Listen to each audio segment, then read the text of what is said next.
ITV's Philip Schofield, of course, not the only TV presenter to face accusations of abusing his position of power this week.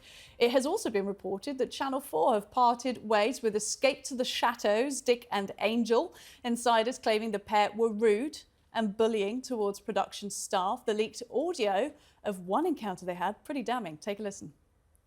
Just tell me that, and then and this is me angry because I think actually. Now this is me angry. I just wanted to know where you both were, okay? Now do not work in this chateau and then post dark, weird pictures that I find quite insulting, and do not smirk. Yikes! Oh my goodness, that was my first time hearing that. Something, isn't it? That abusive rant happened in 2021, supposedly concerning a delay of all things in Angel's schedule, rather, and a producer's Instagram post. Shock horror, can you believe it? And that was worthy of that type of rant.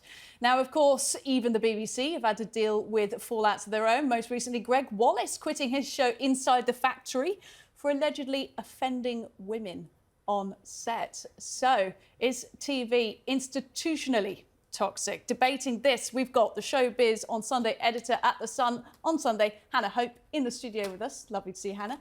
And TV exec and ex-commissioning editor of Channel 4, Stephen D. Wright, also joining us down the line. And Stephen, as you're just there, I hope you heard that clip just now of Angel from Escape to the Chateau. But does that give you the sense that TV is institutionally toxic, given your experience? Yes, absolutely. And that kind of conversation, that kind of swearing and everything is completely normal. I mean, you know, presenters shout at staff, bosses shout at staff, everybody shouts at each other. TV is a toxic industry, absolutely. It is a toxic industry, but should it be fixed? Is it necessary to have toxic people to make good television?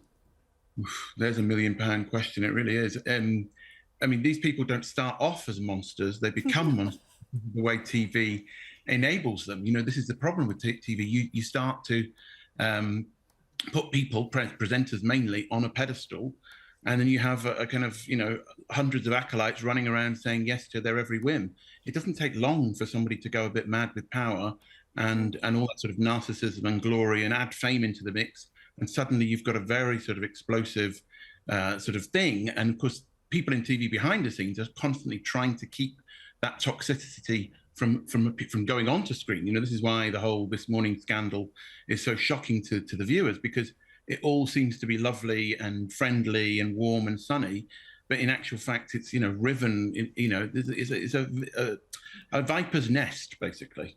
I should catch myself there. I laughed when you said turning into monsters, because I was suddenly very self-aware that I'm sat here as a presenter on Piers Morgan's show, and I'd like to clarify I'm not a monster, and I do have feelings, and I do understand the severity of the issue that we're talking about here before I'm attacked on Twitter for this.